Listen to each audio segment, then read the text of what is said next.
మాది రామంతపురం సాయికృష్ణ కాలనీ. మా ఇండ్లు తీసేస్తామని ఎన్ని రోజుల నుంచి అంటున్నారు. ఎవరు? వీలే రేవంత్ రెడ్డి హైడ్రా. అది అన్నప్పటి నుంచి మాకు నిద్ర లేవు, తిండి లేదు, ఏం లేదు. మాకైతే బాగా ఇబ్బంది అవుతుంది. మా పార్టీ వాళ్ళందరూ మాకు సపోర్ట్ ఇచ్చి మంచి మాకు ధైర్యం చెప్తున్నారు. వాళ్ళు ధైర్యం చెప్తున్నారు కాబట్టి మేము కొంచెం నిన్న నుంచి అన్నం తినకుండా కూర్చుంటున్నాం. కానీ బాగా బాధ పెడుతుండ్రు. మాకు బాధలు పెట్టద్దు, ఏం ఇయ్యలే. ఇప్పుడు తీసేస్తాము, అప్పుడు తీసేస్తాము. ఈ టెన్షన్లతో చచ్చిపోతున్నాం. మాకు బాగా ఇబ్బంది అవుతుంది. మా ఇల్లు మాకు చాలు, రేకులు ఇల్లైనా సరే మా ఇల్లు మాకు చాలు. మాకు రేవంత్ రెడ్డి సార్ ఇల్లొద్దు. మీరందరు మూసి పర్వాయిక ప్రాంతాల్లో ఉన్నారు కదా, రేవంత్ రెడ్డి ఏమంటే ఇదంతా సుందరీకరణ చేస్తాము, హైదరాబాద్ బాగుంటది అంటుంది కదా. ఇప్పుడు అట్లా కాదు, ఇన్ని రోజులు ఉన్నారు కదా, వాళ్ళు ఎవరికి లేదు, ఈయనకెందుకు? మా సావు మేము చావంగా మంచిగా గోడ పెట్టమని అక్కడ ఇక్కడ ఎవరి ఇల్లు తీయకుండా గోడ పెట్టమనండి. వద్దు మాకు. చెప్పండి అంటే మూసిని బాగు చేస్తే హైదరాబాద్ బాగుంటుందని చెప్తుండు. అవును, కొంచెము కిందకి జరిగి చేసుకోమను. మా ఇల్లు తీయడం అవసరమా? మా ఇల్లు మేము కట్టుకున్నాం కదా, మా ఇల్లు తీయద్దు. కొంచెము తగ్గించుకోమనండి, తగ్గించుకొని చేసుకోమనండి, కానీ మా ఇల్లు తీసుకోవద్దు. రేవంత్ రెడ్డికి ఏం చెప్తారు? రేవంత్ రెడ్డి గారు సుందరీకరణ చేసుకొని అదే కాలువలో వేసుకొని పక్క ఇల్లు తీయద్దు, ఏ ఇల్లు తీయద్దు. డబుల్ బెడ్రూమ్ ఇల్లు ఇస్తా అంటుండు కదా. అవసరం లేదు, అవసరం లేదు. ముసలాళ్ళు ఉన్నారు, ఏడెక్కుతారు ముసలాళ్ళు. ముసలాళ్ళు నేడుస్తాడు వాడు, ముసలాళ్ళు నేడుస్తాడు. మాకు రేపులు ఉండదు, అదే చాలు. సంవత్సరాల నుంచి ఉంటున్నారు రామంతపురం. 20 ఏళ్ళు అవుతుంది. ఎన్నో నీళ్ళు రాలే, మునిగిపోలే, ఏం లేదు. 20 సంవత్సరాలు అవుతుంది. వద్దు, మాకు ఏదొద్దు, డబుల్ బెడ్రూమ్ వద్దు. మాకు ముసలాళ్ళు ఉన్నారు, అదే ఇల్లు ఉండాలి, అదే ఇంట్లో ఉంటాం. సుందరీకరణ చేసుకొని ఇల్లు తీయద్దు, అంతే. అలా సుందరికం మళ్ళీ పెట్టుకోండి, మాకు అవసరం లేదు. మేము అదే కప్పులు ఉంటే మళ్ళీ ఉంటాం, కానీ సుందరికం చేయొద్దు, మరి తీయద్దు. అక్కడ ఇల్లు తీయద్దు, చేసుకోండి ఏదైనా చేసుకోండి. ఇక్కడ నుంచి వచ్చారా? ఏంటి సమస్య ఏంటిది? అంటే మూసీ గురించి ఇంతలా బాధపడడానికి కారణం ఏంటి సార్? మేము అక్కడ ఉన్నాం సార్. ఇప్పుడు 12-13 ఏళ్ల నుంచి మా అమ్మగారు కానీ మేము గరీబ్ వాళ్ళం సార్, మేము పేదవాళ్ళం. మాకు ఎక్కడ లైన్ దొరకలేదు. అక్కడ తక్కువ ఉందని 12 ఏళ్ల క్రితం మేము రిజిస్ట్రేషన్ ల్యాండ్ కాబట్టి, పట్టా ల్యాండ్ కాబట్టి, మాకు లోన్ వస్తుంది కాబట్టి అక్కడ మేము నివాసం ఉంటున్నాం సార్. మేము అప్పుడు తెలంగాణకు కాసిం రజీవ్ ఎలా చేసిండో తెలంగాణ వ్యక్తుల్ని ఈరోజు ఈ రేవంత్ రెడ్డి తెలంగాణ ప్రజలని కాసిం రజీవిగా అవతరించి మా మూసీ ప్రాంత వాళ్ళకి నిద్ర లేకుండా చేస్తున్నారు సరేనా?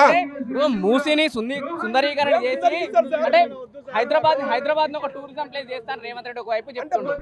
ప్రజలను ఇబ్బంది పెడతారా సార్? ప్రజలను ఇబ్బంది పెట్టి చేస్తారా మీరు? అభివృద్ధి శ్మశానాలు మీరు చేయొద్దు కదా, జనాలు అందరి భాగస్వామ్యం తీసుకోవాలి. డబుల్ బెడ్రూమ్ ఇల్లు ఇస్తా అంటుంది కానీ అవసరం లేదండి. డబుల్ ఎందుకు సార్? మాకు ఆయన ఇచ్చేది ఏంది? ఆల్రెడీ కేసీఆర్ ఏదల గురించి 1,00,000 బెడ్రూమ్లు అని 2022-23 ఆయన కట్టించారని. ఈయన ఇచ్చేది ఏంటండి డబుల్ బెడ్రూమ్ లో? ఈయన కట్టించాడు అసలు. ప్రభుత్వం ఆదుకుంటుందని చెప్తుంది. మేము ఆదుకుంటుందని మేము 2 ఫ్యామిలీలు, 2 కొడుకులు, ఒక అమ్మాయి. ఆ డబుల్ బెడ్రూమ్ ఎక్కడ ఉంటామండి? అక్కడ వసతులు ఉన్నాయి అసలు? మేము 50 లక్షలు పెట్టుకున్నామండి. అక్కడ 50 లక్షలు పెట్టుకుంటే ఆ ఫ్రీ వదిలిపెడితే ఎట్లా ఉంటాం సార్ అక్కడ మేము? హైడ్రా ఏం చెప్తుందంటే ప్రభుత్వం చెప్తున్న ప్రకారం ఇదంతా వాతావరణానికి వ్యతిరేకత ఉంది, అంత మన ఆక్రమార్కులు ఉన్నారని చెప్పేసి అంటుంది కదా. ఉంటున్నాం సార్, మేము గరీబ్ వాళ్ళమని మూసీకి వాసన భరిస్తున్నాము. 15 ఏళ్ల నుంచి మేము రోగాలు భరిస్తున్నాము. వాటర్కు, దోమలకు అన్నిటికుంటున్నాం సార్. కంపెనీ నుంచి విముక్తి దొరుకుతా అంటుంది కదా. మరి ఎందుకు దొరుకుతా సార్? ఎక్కడ ఇస్తావు సార్? ఇప్పుడు ఎక్కడ వెళ్ళాలి మేము? నువ్వు ఎక్కడో ఇస్తావు, ఇప్పుడు ఎక్కడో ఇస్తావు సార్. నువ్వు డబల్ బెడ్ ఎక్కడ ఉన్నాయి సార్? మాకు ఎక్కడో మరి గట్కేసర్లో, బీబీ నగర్లో, అక్కడ పర్వతపురంలో ఉన్నాయి. అక్కడ ఉంటామా సార్ మేము? మాకు అన్నిటి దగ్గర ఉందని వాసన అయినా కానీ దేనికైనా మేము కట్టుకోయించి, దోమలకైనా కానీ దేని అక్కడే ఉంటున్నాం. మేము ఎందుకు ఉంటున్నామండి? ఇప్పుడు ఏదైతే ప్రస్తావన కాంగ్రెస్ ప్రభుత్వం చెప్తుందంటే అంత పర్మిషన్స్ లేకుండా అక్రమంగా ఆక్రమించుకొని కడుతున్నా అంటుంది కాంగ్రెస్ ప్రభుత్వం. గతంలో 12 ఏళ్ల కింద ఇదే ఉమ్మడి రాష్ట్రం ఉన్నప్పుడు, ఇదే కాంగ్రెస్ ప్రభుత్వం ఉన్న అప్పుడు నాయకులు, అధికారులు పర్మిషన్ ఇచ్చింది కదా. ఈ విషయాన్ని ఇప్పుడున్న అధికారులు, నాయకులకు చెప్తలేరా? మరి చెప్పట్లేదు సార్. అది వాళ్ళు ఎంత సార్? గవర్నమెంట్ కదా సార్. అప్పుడు ఉన్నది మన తెలంగాణ గవర్నమెంట్, ఇప్పుడు ఉన్నది మన గవర్నమెంట్ కదా సార్. గవర్నమెంట్ రూల్స్ ఒకలాగా ఉంటాయి. అప్పుడు రిజిస్ట్రేషన్ అయింది, మాకు లోన్స్ ఉన్నాయి. రిజిస్ట్రేషన్ చేసినప్పుడు ఉమ్మడి ఆంధ్రప్రదేశ్ అప్పుడు కాంగ్రెస్ ప్రభుత్వం ఉంది. అప్పుడు మన ఈయన ఉన్నారు, ఎవరైనా మనకి స్వర్గశీయులు మన జగన్ గారు తండ్రి గారు ఉన్నారు. ఆయన ఉన్నాడు. ఆయన చాలా మంచిగా ఉండండి. మా కేసీఆర్ మాకు ఏమొచ్చినా మాకు ఆదుకున్నాడండి. ఈయన 9 ఏళ్ల పరిపాలనలో పర్యావరణ పరిరక్షణ అంటుండే ఏం చేస్తారు సార్? మాకు ఏం పరిరక్షణ చేసాడు? ఏం చేసిండని పర్యవేక్షణ మొత్తం నాలలే ఉన్నాయి మరి అన్ని తీసాయి మన ఎఫ్టీఆర్లో అశోకనగర్లో ఎఫ్టీఆర్ మొత్తం నాలలేదా అక్కడ ఇక్కడేమో హాస్టల్ ఉన్నాయి ఇక్కడేమో ఇండ్లు ఉన్నాయి అశోకనగర్లో లేవా నారాయణగూడలో అంతా నాలలే ఉన్నాయి మరి వాసన వాళ్ళకు మూసిని క్లీన్ చేస్తే మంచి అవుతుంది అంటుండు కదా మరి ముందు తరం మంచి అవుతా అని చెప్తుండు. రేపు డెవలప్ చేసినాక వాసన రాదు అప్పుడు మూసిపోతూనే ఉంటది కదా మరి అప్పుడు వాసన రాదా మరి మరి అంటే అక్కడ నుంచి ఇల్లు అంటే హైదరాబాద్లో కూల్ చేసిన తర్వాత మంచి మంచి ప్లేస్ డబుల్ బెడ్రూమ్ ఇస్తాం ప్రభుత్వం ఏమన్నా ఆదుకుంటుందని చెప్తుండు కదా రేవంత్ రెడ్డికి ఏం చెప్తాం మరి విషయంలో మంచి ప్లేస్ అంటే దూరం ఎక్కడో 30 కిలోమీటర్లు పోయిస్తే మరి అక్కడ మేము సెట్ అయ్యేసరికి మీకేం కావాలా మరి మా ఇల్లు మాకే కావాలండి మా ఇల్లు మాకే కావాలి మాకు ఈ స్థలానికి స్థలం ఇవ్వండి సార్, మేము ఎక్కడ అడుగుతలేను. లేకపోతే మీకు కావాల్సి అంతే అవసరం వస్తే తీసుకోండి, కానీ మాకు ఎంత ఖర్చు పెట్టాము 100కు 200 ఇచ్చి కట్టిన దానికి ఇలువ కట్టి రేకులు ఇల్లుకు రేకులు తీరుగా ఇల్లుకు ఇల్లు తీరుగా రేకులు ఏమి ఇల్లు ఇస్తా అంటుండు ఎందుకు ఆయన పెళ్ళాన్ని ఉండమను ఆయన అమ్మని ఉండమను మేము కన్న కష్టపడి కొనుక్కొని ఇప్పుడు ఆయన ఇల్లు కూలగొడితే వచ్చి ఉంటాడా మరి ఆయన ఇల్లు కూలగొట్టుకొని మొదలు వాళ్ళ పిల్లలు జల్లలు వచ్చి ఆ డబుల్ బెడ్రూమ్లు ఉంటే మేము కూడా ఉంటాం సార్. అంటే రేవంత్ రెడ్డి వాళ్ళ ప్రభుత్వం ఏం చెప్తుందంటే మీరు అక్రమంగా కొనుక్కున్నారు, కబ్జా చేసిన వాళ్ళ దగ్గర మీరు కొన్నారంటుండ్రు రేవంత్ రెడ్డి. కబ్జా చేసిన వాళ్ళ దగ్గర మేము కొన్నామంటున్నావు కదా, ఆడు కబ్జా చేసినాడు ఎక్కడ పోయిండు, కబ్జా చేసినాడు ఎక్కడ పోయిండు. ఇప్పుడు ఈ 10 ఏళ్ళు తెలంగాణ ఏలిండు, కేసీఆర్ ఏలిండు, అది వరకు అయితే ఈయనదే ఉంది కదా, 20 ఏళ్ల కింద ఈయనదే ఉంది కదా, ఈయనది ఉన్న నాడే కొన్నాం కదా, మరి ఆయన ఎందుకు ఆపలే, రిజిస్టర్ అయితే అప్పుడు ఎందుకు ఆపలే, మరి ఆడికెళ్ళి నాకు బోర్డు ఎందుకు వెయ్యలే, ఇంత ఒక కాయ దంపుకుంటే చెట్టుకు చెప్పు కడతాము, నువ్వు వీడికెళ్ళి ఆడితే ఒక బోర్డు అయిపోయినావు, ఇవాళ కూల కొడతాను వస్తావు నీ అయ్యసమ్మ రజకారుల నాడిగిట్లా వెనకట మా తాత మా నాయనమ్మ వాళ్ళు చెప్పంగా ఉడుకుడుకని కట్టుకెత్తుకొని గుడ్డల పంట ఉడికిరట, ఆ రకమైంది ఇలా మా పరిస్థితి. ఆనాడు తెలివి తక్కువ ఉండిపోయారు, ఇలా తెలివి ఉండి కూడా అంతే అవుతుంది. మా మంచి చేస్తలేడా రేవంత్ రెడ్డి? ఏం మంచిగా చేసిండు, అన్ని పథకాలు ఏమి ఇచ్చిండు, 4000 పింఛన్ నాయడానికి ఇయ్యలేదు, 2000 అన్నాడు అది ఇయ్యలేదు, ఏంటివి రేకుల ఇల్లుకు 5 లక్షలు ఇస్తా అన్నాడు, నాది రేకుల ఇల్లు, నా ఇల్లు చూసి నీకు 5 లక్షలు ఇస్తా అన్నాడు, 6 కారట్లు ఇచ్చిపోయిండు, నా దగ్గర ఉన్నాయి చూపిమంటే చూపిస్తా చూపుకు, మరి 5 లక్షలు ఇస్తానన్నాడు, ఉన్న కాడికి కూడా ఎలా కాంచి వీక్తుండు, ఎడగట్టుకోవాలి నేను 5 లక్షలు పెట్టి, ఆడ ఏడిస్తాడు నాకు 5 లక్షలు, నా ఇల్లు కూడా కొట్టి 5 లక్షలు ఏడిస్తాడు, ఇల్లు కట్టుకునేందుకు 5 లక్షలు ఇస్తాడు అన్నాడు, ఉన్నదే కూడా వీకేస్తుండు, ఎడగట్టుకోవాలి నేను, నా పిల్లలు నేను ఎడ బతకాలి, నేను నా వయసు 60 ఏళ్ళు వచ్చింది, 60 ఏళ్ళ నుంచి నేను సంపాదన గది ఒక్కటే ఉంది, ఆ ఒక్కటి నువ్వు గుంజుకున్నాక నేను ఇవాళ నాకు గంజి పోస్తారా, నా కొడుకులు నాకు గంజి పోస్తారా, నువ్వేం సంపాదన ఇప్పటికే అంటుండ్రి, నన్ను తీసి రోడ్డు మీద నేను చస్తే ఏడేయాలి, వాళ్ళు రోడ్డు మీద వేస్తారు, రోడ్డు మీద బతుకు ఎవరు చేసినట్టు, రేవంత్ రెడ్డి చేసినట్టు, ఆయన అమ్మ కట్టే అయిద్దా,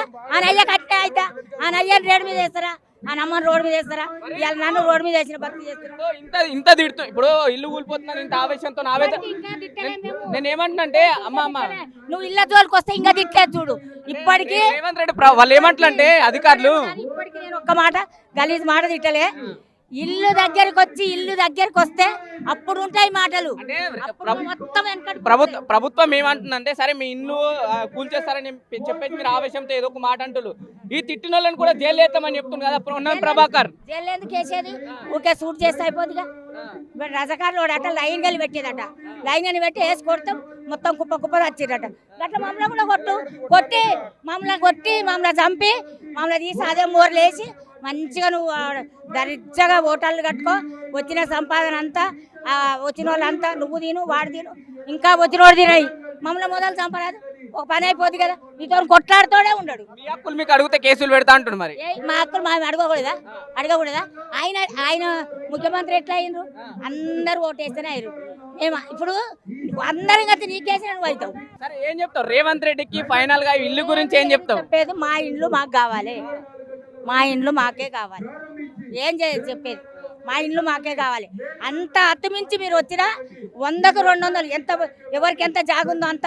100కు 200 ఇవ్వాలి, రేకుల ఇల్లు తగ్గట్టు వానికి ధర, పెద్ద ఇండ్లు ఉండని వానికి ధర, ఆడు బోర్ వేసుకున్నాడు వానికి ఎంత ఉందో చిన్న కట్టెపుల్ల కాంచి లెక్క కట్టి ఇచ్చేటట్టు అయితే ఆడికి రావాలి, లేకపోతే మమ్మల్ని అందరినీ చంపి వాడు అన్నీ కట్టుకొని సంపన్న చంపు, లేకపోతే ఇట్లా నన్ను ఇయ్యి, లేకపోతే మా జోలికి రాకు. రేవంత్ రెడ్డి గారు అంటున్నారు పరివర్షిస్తాం మూసి అది అంటున్నారు.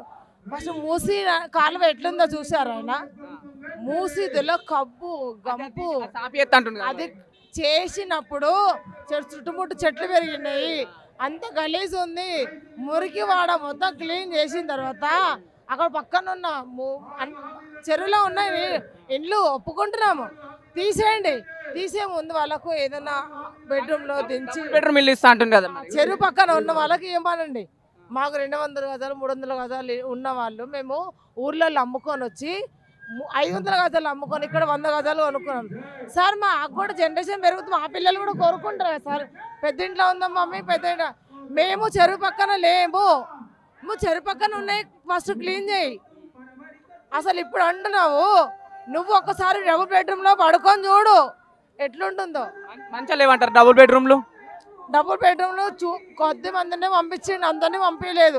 కొంతమంది రోడ్డు పైన ఉన్నారు. మీకు ఏమైనా హామీ ఇచ్చిందా మీకు డబుల్ బెడ్రూమ్ ఇల్లు ఇస్తాం లేక అక్కడ షిఫ్ట్ చేస్తామని? మాకు అసలు ఇంతవరకు నోటీస్ రాలేదు, మార్కింగ్ రాలేదు. టీవీలో అనౌన్స్మెంట్ వస్తుంది, టీవీలో అనౌన్స్మెంట్ వస్తుంది. టీవీలో రామంతపూర్ బాలకృష్ణ కాలనీ అంటే అనౌన్స్మెంట్ వచ్చి ముందే అలాంటి అవుతున్నాం మేము, అంతే. కానీ రానివ్వము, రావద్దు, చాలు. ఇంతవరకు చేసిన దౌర్జన్యం చాలు. ఇక్కడైనా నీ దౌర్జన్యం ఆపుకుంటే ఒక 5 సంవత్సరాలు కదా, అలా ఒక 3 సంవత్సరాలు అయినా ఉంటావు, 2 సంవత్సరాలు ఉంటావు, లేకపోతే సంవత్సరం కూడా ఉంటావు, సంవత్సరంన్నర కూడా ఉంటావు. నువ్వు ఆడవాళ్ళకి చేస్తాను కూడా ఏం చేసింది సార్? బస్సులు చేయలేదు, బస్ పాస్ గ్యారెంటీలు ఇస్తా అంటుంది కదా మరి. ఏం 6 గ్యారెంటీలు ఏంటివి? ఉచిత మహాలక్ష్మి పదం ఇస్తా అంటుండు, 500 గ్యాస్ ఇస్తా అంటుండు, 4000 పింఛన్ ఇస్తా అంటుండు. అది ఇన్ని పథకాలు ఇచ్చినా కూడా రేవంత్ రెడ్డి మీద ఇంత ఎందుకు తిడుతుళ్ళు? ఉన్న పింఛనే ఇవ్వట్లేదని ఆయనకి అప్పుడు అట్టుపళ్ళ బండ ఆమె పెట్టుకొని ఏడుస్తుంది. నువ్వు ఎవరికి ఇస్తున్నావు?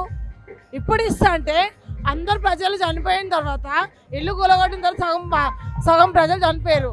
ఇప్పుడు ఎవరికి ఇస్తావు నువ్వు? ఎవరికి 6 గ్యారెంటీలు అవసరం లేదు. ఎందుకంటే నీ మీద నమ్మకం పోయింది, పబ్లిక్ నీ మీద నమ్మకం పోయింది. వద్దు, వద్దు. ఉన్న వాళ్ళు ఉండని, మూసి దగ్గర ఉన్న వాళ్ళను, మరీ నేను దగ్గర ఉన్న వాళ్ళని ఖాళీ చేయించి వాళ్ళ డబుల్ బెడ్రూమ్ ఇవ్వండి.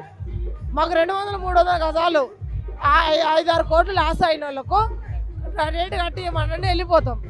అంతేగాని గొడవలకు దిగితే మాత్రం మేము కూడా గొడవలో దిగుతాం.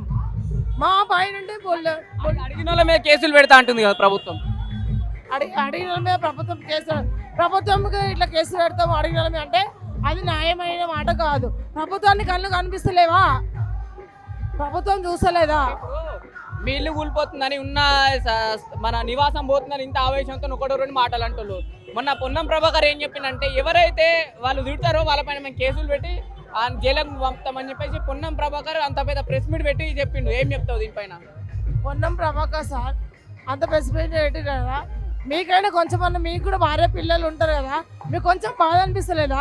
ఇంతమంది ప్రజలు చనిపోతుంటే, ఇంతమంది రోడ్డు పైన పడుతున్నారు, మరి ఎందుకు దేని వల్ల పడుతున్నారు? అమ్ముతారు మీరే, మళ్ళీ లాక్కుంటారు మీరే. మీరు ఈ మాట ఎట్లా అంటారు? జైల్లో వేస్తాము, జైల్లో చంపేస్తాము అని ఎలా అంటారు మన ప్రభాకర్ సార్? ఎలా అంటారు సార్? మీరు మానవత్వంతో మాట్లాడండి, మనసు మీద చేసుకొని మాట్లాడండి, మీకు కరెక్ట్ మాట గుర్తుకొస్తుంది. ఒక 5 నిమిషాలు ఎక్కొద్దు, కనీసం 5 సెకండ్లు కళ్ళు మూసుకొని ఏం మాట్లాడకుండా చెవులో దూది పెట్టుకొని ఆలోచించు, వినిపిస్తుంది, అర్థమవుతుంది నీకు. ఈ మాట మైండ్కి అర్థమవుతుంది, పబ్లిక్ ఏమవుతుందో తెలుస్తుంది.